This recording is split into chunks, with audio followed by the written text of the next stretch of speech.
Hey folks, this is a Maine Prepper. I'm doing what we used to call in the Corps and in the Army too, junk on the bunk. This is the contents of my bug out system entirely. And all of it will fit inside of this rucksack right here. This is the U.S. Marine Corps ILBE rucksack, which I have purchased specifically for the purpose of being my bug out ruck. On the back it has a hydration system. There'll be a full review on that rucksack later once I get this off of my foot and I'm able to rucksack march. Until then, this will have to suffice.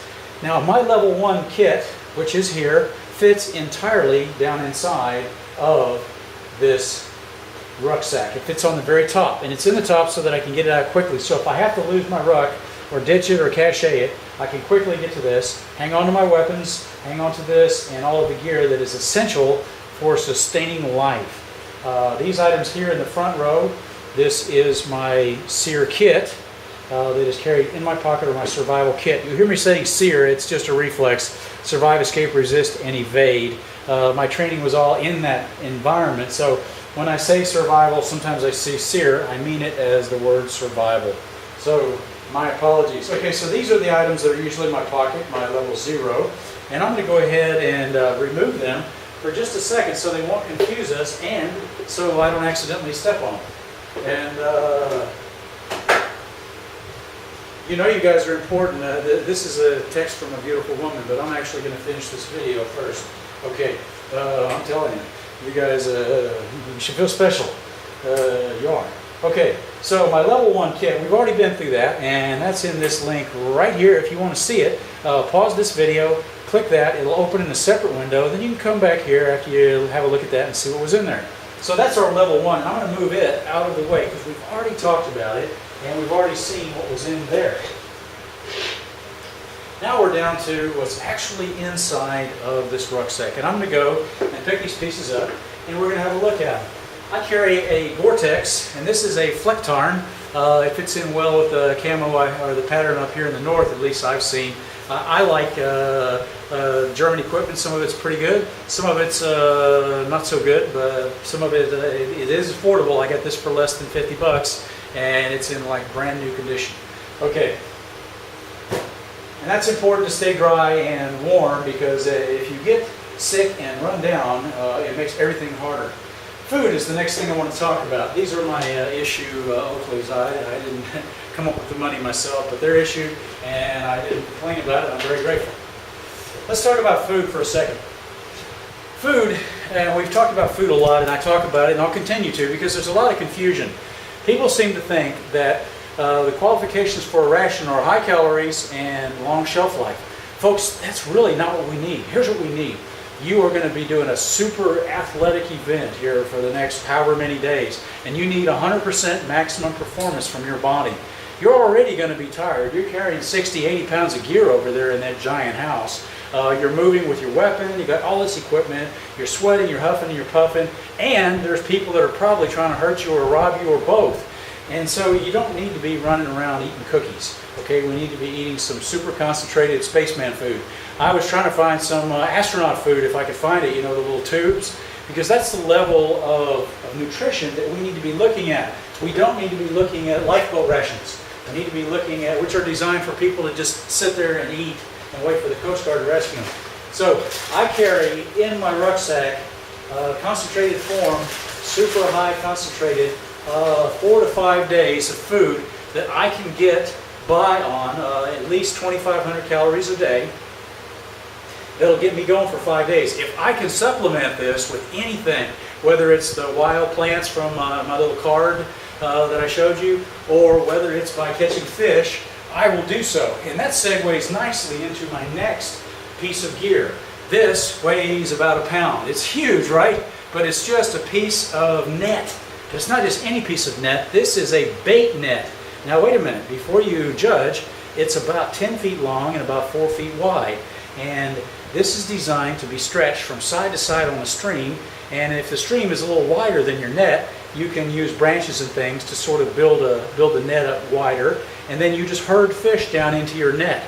It's totally illegal, it's totally unfair, it's totally unsportsmanlike, but when you're starving to death, you'll throw a fragmentation grenade in the water to kill fish if you could get away with it. I guarantee it. When you get hungry, we don't need to think about that. If it's illegal and they want to write you a ticket or a fine, that's fine. I'm sure you don't mind paying it because you don't want to starve to death. This weighs a pound. It's a little bulky, but I'm telling you, all of this stuff with putting out snares and trying to catch little birds and game, that's great. It really is. Good for you if you can do that. I'm going to tell you, a homie here has tried that before in survival school, and when the belly button is introducing itself to the backbone and you're crying because that little rattlesnake that you almost caught got away, you'll wish you had a fishing pole or something. So that's why I'm big on carrying a lot of fishing gear in our survival kit. To me, it's a much more certain way of getting high protein, high quality food into our system quick, fast, and in a hurry.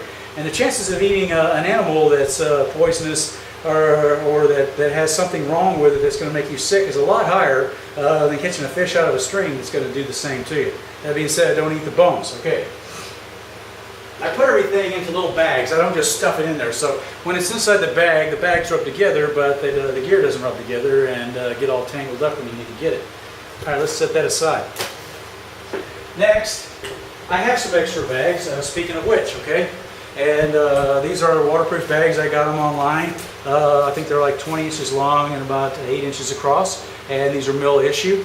And they're really nice. They get a little tie string at the top. It's a great way. It not only keeps things dry. I'm not worried about that fishing net getting wet, but it keeps things from getting all jumbled up. You really don't want your gear all messy in your bag, because when you got to get things out, you only want to get one thing out at a time. Get out the thing you're using. Don't unpack all your gear, because that's leaving yourself open to get ambushed or to get hit. And Murphy's Law says just about the time that you have gypsy camp going, where all your gear is spread out in the trees and on the ground, that's when the enemy shows up and attacks. This is a dry seal type bag, and they're all over the place. You just want something that's got some sort of positive retention at the top. Oh, the beautiful girl is sending me texts. So if I talk fast, you will understand, right? Okay, thank you. Next, I have this piece of gear, and I hooked it up to my Garmin, which is my primary navigation system, and this is my BioLite stove, okay? And you can see it here. It has a battery in it, and I've turned it on. The battery and the fan are blowing, and it's charging this device, because it has the battery is pumping power out right now. All right, this is the way I got it. It burns wood. The wood hits this thermoelectric coupler here, and it converts it into electricity, and I can charge up all of my electronics. Not just my Walkman, but my cell phone, my Garmin, my flashlight, everything can charge, and radio, everything can charge off of this. Let me turn this off. Turn it off. There we go.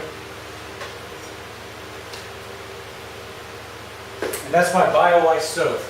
I really am fond of that piece of gear, and I'm growing more fond of it as the day goes on. All right, next I have various clothing, but not much clothing, and I'll tell you why. We're limited on space here, so what I've got 2 pair of socks, okay? I've got, and they're real thick, and I'm trying to find another pair of these. They're made out of some acrylic, and these are awesome for road marching. They're like a half-inch thick. I mean, look at that. These are big, giant, thick socks. These are wool socks. I like them fine, just fine as well.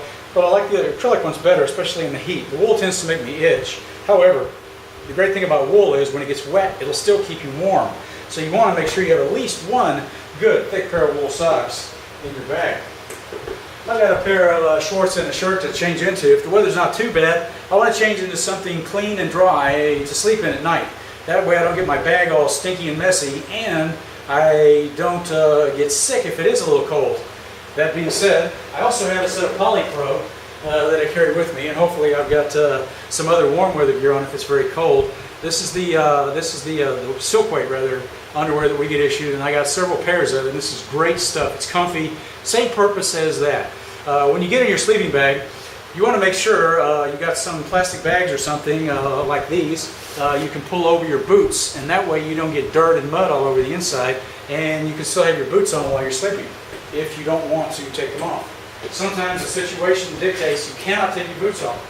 Okay, one layer of clothing will make a huge difference. And so even though I may not have a lot of thick clothing here, if I have at least a layer covering every square inch of my body, it's going to protect me from frostbite and getting hypothermia. This is a Polypro neck gaiter. They're $5 or $6. Highly recommend one. Better than a scarf, I think. I have a scarf as well, a shema. And this is my Marine Corps watch cap, near and dear to my heart. And that is a wonderful piece of gear. It's a fleece cap. It feels good, but it keeps your head warm as well. I keep all of that in yet another of these waterproof bags, and I have a pair of the Issue cold weather gloves. I have a bigger and thicker pair that I'll stuff in there, and periodically you're going to want to update and be changing your bug out gear. That's why it's not so important like on your rations that you get a long shelf life. You need to be getting into your gear every couple of months and just having a look and making sure mice didn't move in or something like that. So these are the Issue cold weather gloves, and they're not too bad. I've worn them in cold weather. They're okay. They're not as good as the old Issue pair that I got, and they're certainly not as good as the awesome mittens. Now, here's the key to life, okay, right here. This is the sleep system. Now, you may have a better bag, but don't get a cheap sleeping bag. Don't cut corners on your sleeping bag. Cut corners on everything else. Get a good sleeping bag. This one I got, you can get these used for maybe $100 for the 4-piece, and that includes the bivy bag. If you can't get the bivy bag, that's okay. Do get the regular sleep system, but try to get the bivy bag as well. This whole system, Issue, is probably $300-something bucks. It compresses down real nice. I don't have it compressed at the moment. It's just loosely packed. But when I get back to packing this up, I'm going to pack it down. It weighs about, I guess about 6 pounds. It's not bad. Keep it dry, of course. You don't want it wet. It weighs about 50 pounds wet. But here's my point. Okay, now I'm going to pause for dramatic effect. Okay. And boy, I hope that girl doesn't watch this video. She'll know I'm putting her off. Okay, for dramatic effect, here I am. Look, do not scrimp on the sleep system, okay? Here's why. If you scrimp on the sleep system, you have nothing to look forward to when you're out there and it's cold and you're miserable and you're hungry and you're moving and you don't have something to look forward to. I always could count on, I always took a sleeping bag except one time. We were training with the SAS up in the Hartz Mountains, and we had a mixed team. I was the team leader. We had 2 SAS guys and 3 Americans. And I made the decision as team leader we would leave our bags behind. And one of the guys was a former Royal Marine. And he told me, okay, mate, he said, but it's the first time I've ever done that. And I don't feel good about it. And I was like, well, me neither, but I think it'll be okay. It's the middle of summer.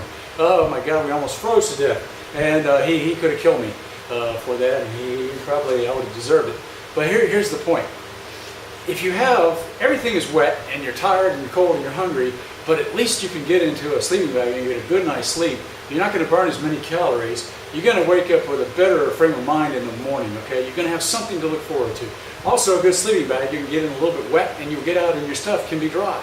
You can put your wet clothing, after you wring it out, on the outside of the bag, between the bag and the Gore-Tex, and your body heat will actually push that moisture out of some of that gear. It may not get it dry, but it'll certainly keep it from being too wet when you get up in the morning, and that's important. So I recommend highly, don't scrimp on that, okay? You can cut corners on a lot of other areas. I mean, look at how much money I've saved you on knives. Good Lord, I got a $12 knife, and I recommend it over those $300 jobs. And I can do just as much with mine as I can with all that stuff. So that's it, essentially. And last but not least, I'll show the bag real quick.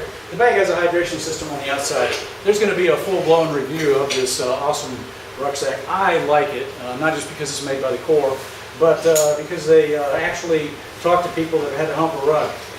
The longest I ever humped a ruck was 120 miles in 4 days, and it was not nearly as nice as this one. And so this one has a lot of the features, padding in the right places, everything. It's awesome. That being said, I can't highly recommend anything until I've actually put it on and done a bit of a rucksack march. So until that time, I'm going to say I like it, but I don't recommend you buy it just yet. Hold off until I've had a look at it and can do a thorough review. Folks, this has been the Maine Prepper, and on this system, keep in mind, if you would, This system is just a suggestion for you on setting up your own type of system. And design your system based upon what you're going to be doing and based upon what you think you're going to be doing and needing it to do. And so you're going to tailor things and alter them a little bit. This will just give you kind of an idea to work in modular sections, if you will. Make sure it all kind of works together so it's not just a big scattered jumbled mess thrown into the trunk of your car, but that everything's kind of in one bag. All right, folks, hey, this has been Maine Prepper. Thanks for tuning in. Sorry for having to stoop down here. I don't know why I don't just fix the camera and set it up, but I got somebody waiting to talk to me. Okay, guys, have a good evening. I'll talk to you later. Bye.